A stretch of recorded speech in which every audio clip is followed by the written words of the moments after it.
আসসালামু আলাইকুম, আমি শাফকাত। আজকে আমরা এইচএসসি আইসিটির কোন চ্যাপ্টার থেকে তোমাদের অ্যান্সার করা উচিত বা কোন চ্যাপ্টার থেকে অ্যান্সার করলে ফুল মার্কস পাওয়ার চান্স থাকে সেটা নিয়ে আলোচনা করব। চলো শুরু করা যাক।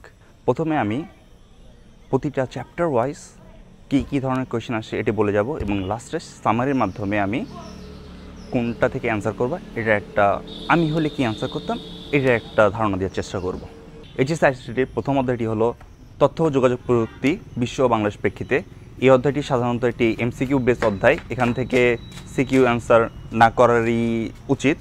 তবে আমি এখানে বলে যাই যে এই অধ্যায়ে কী কী আছে। প্রথমে আছে বিশ্বগ্রাম বা গ্লোবাল ভিলেজ, তারপর ভার্চুয়াল রিয়ালিটি, তারপরে ইন্টারনেটের ইথিক্স নৈতিকতা,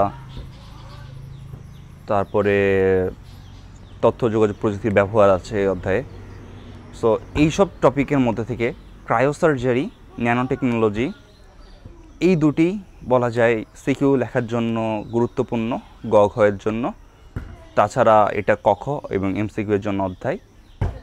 এখান থেকে না লেখাটাই, সিকিউ অ্যান্সার না করাটাই আমার পক্ষে ওয়াইজ একটা ডিসিশন। এরপরে চ্যাপ্টার 2 হলো কমিউনিকেশন সিস্টেম। তো এই অধ্যায়টির প্রথম দিকে কিছু ওই কি বলবো গরু রচনা টাইপের টপিক আছে। সো এখান থেকেও অ্যান্সার না করা উচিত। তবে এটা শেষের দিকে কিছুগুলা ওয়্যার্ড মিডিয়াম আছে, যেমন টুইস্টেড পেয়ার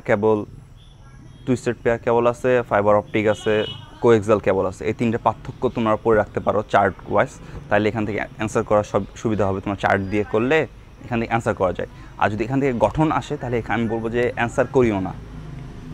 এরপরে এটার শেষের দিকে আরেকটা আছে, সেটা টোপোলজি, যেটা তোমরা ক্লাস 8-এ পড়ে আসছো। সো এইখান থেকে নাম্বার পাওয়ার উপায় হলো তোমাকে কোয়েশ্চেন যাই করুক তুমি তো ওই টোপোলজির যে গ্রাফটা আছে সেটি এখানে অ্যাড করে দিবে, তাহলে ইজিলি এখানে নাম্বার চলে আসবে। তবে এই প্রথম চ্যাপ্টার 1 এবং চ্যাপ্টার 2 থেকে আমি হইলে যতটা সম্ভব এড়িয়ে যাওয়ার চেষ্টা করতাম। এইচএসসি আইসিটি চ্যাপ্টার 3 এর দুটি অংশ আছে। প্রথম পার্টটি হলো নাম্বার সিস্টেম বা সংখ্যা পদ্ধতি এবং দ্বিতীয় পার্টটি হলো ডিজিটাল ডিভাইস। নাম্বার সিস্টেমে সবথেকে ইম্পর্ট্যান্ট টপিক হলো কনভার্সন, যেটি থেকে প্রতি বছরেই কোয়েশ্চেন আসে। কোয়েশ্চেনগুলোর ধরন এরকম হয়ে থাকে যে কার রোল দেওয়া থাকবে, বলবে যে কার রোল আগায়, কে প্রথম হয়েছে, কে ভালো করেছে পরীক্ষায়, অথবা বিভিন্ন সিস্টেমে কারো কাছে টাকা দেওয়া থাকবে বা দাম দেওয়া থাকবে, বলবে যে কত টাকা বাকি আছে, কত টাকা অতিরিক্ত লাগবে, এই টাইপের। সো এখানে তোমাদের কনভার্সনগুলো দেখে গেলে ইজিলি কমন পড়বে। এবং এটার দ্বিতীয় পার্ট 3.2 থেকে বিভিন্ন লজিক গেটের যে ডায়াগ্রামগুলো আছে সেই ডায়াগ্রামগুলো বাস্তবায়ন, বুলিয়ান সমীকরণ, সরলীকরণ থেকে এসে থাকে। তোমরা যদি এই দুটি করে থাকো, যেহেতু এই অধ্যায়ে দুটি পার্ট আছে, অবশ্যই এখান থেকে দুটি সিকিউ তুমি কমন পেতে পারো। এরপরে চ্যাপ্টার 4 হলো HTML বা ওয়েব ডিজাইন এবং HTML। এখান থেকেও টেবিল, লিস্ট এবং পিকচার হেডিং এই কয়েকটা 4-5টা টপিক আছে যেটা পড়লে বেশি ঘোরাবে না। তুমি যদি মাদ্রাসা বোর্ডের না হয়ে থাকো তাহলে বেশি ঘোরাবে না। আমি দেখেছি জেনারেল বোর্ডে এই HTML থেকে বলা যায় দুধ ভাতের মতন কোয়েশ্চেন হয়।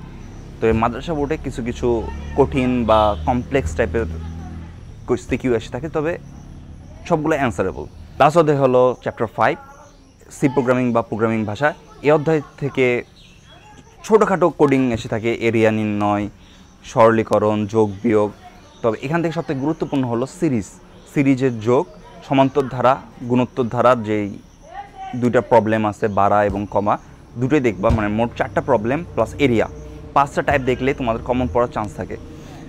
সো এই 5টা অধ্যায় হলো শর্ট সিলেবাসে আছে। এছাড়া চ্যাপ্টার 6 ডাটাবেজ ম্যানেজমেন্ট তোমাদের শর্ট সিলেবাস নাই, আপাতত নাই, ওই জন্য আমি এটা নিয়ে কথা বলছি না। এই 5টি অধ্যায়ের মধ্যে প্রথম 2টি অধ্যায় গরু রচনা।